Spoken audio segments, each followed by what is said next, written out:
Well, we finally got our propane tank brought over here, set in place, and now it's all hooked up to the house.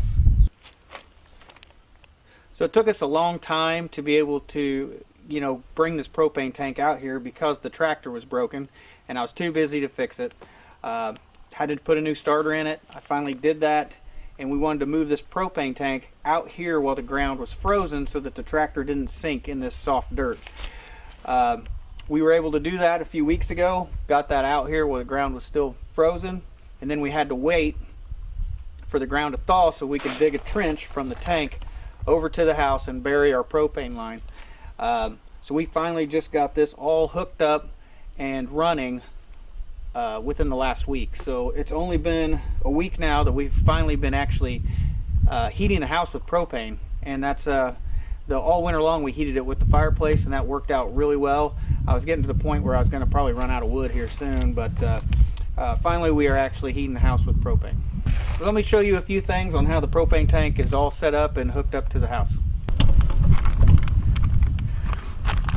So this propane tank, it holds, we're thinking about 500-gallon capacity is what this is, which they won't fill it that full, but it holds propane in here, and it's holding it at a few hundred psi. And if we look under the lid here, you will see that we have, this is where you turn the propane on and off, so it has a shut-off valve out here.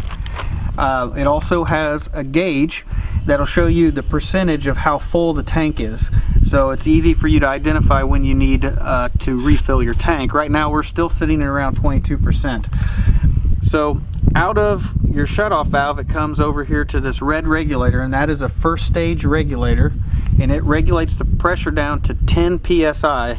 So that brings the pressure down to run it over to your house. And we did replace this. This is a brand new first stage regulator. They have to be replaced every so many years anyway, so we went ahead and replaced that. So from that first stage regulator, it goes copper underground, and this is a plastic coated copper that is especially for going underground. It's rated for direct burial, helps protect the copper from corrosion. And right here at the base of the tank, we've got it going through a short piece of PVC conduit, and that's just to protect it from getting hit from a weed eater or a lawnmower. And then it goes underground, and it goes underground over to the house where it hits what we call a second stage regulator. So this is a second stage regulator here on the house. This here drops the pressure down even further.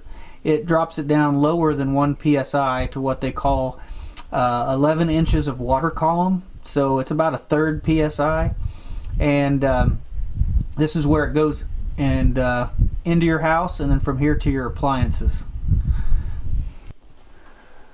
So from outside, the propane is run into the house in what we call a black iron pipe, and then it is distributed throughout my house, and it goes to each appliance. But before each appliance, it has its own shutoff valve.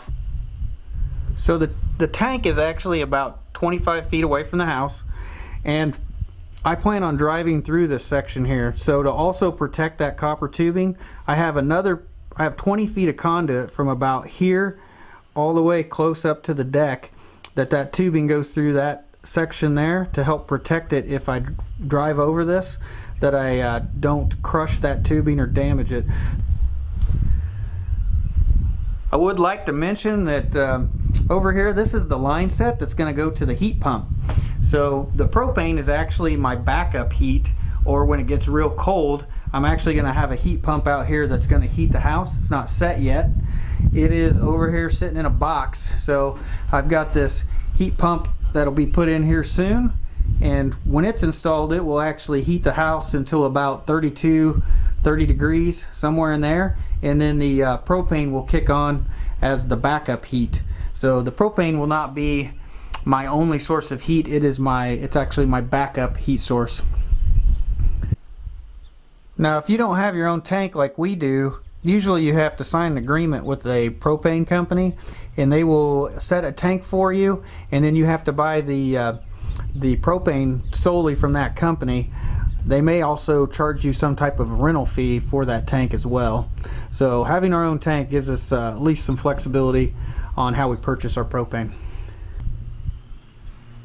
So I have 3 appliances that use propane. One is the furnace, which is my backup heat, and number 2 is I have a propane on-demand hot water heater, and then the third one is we're going to have a propane cooktop in the kitchen. So those are the 3 appliances that are going to use propane, but for now we have heat and we have hot water, so that's great. We're one step closer to moving in. So stay tuned. We're going to end up having more videos to come on on finishing the house, and more videos to come as we develop the property and turn it into our homestead. So thanks for watching.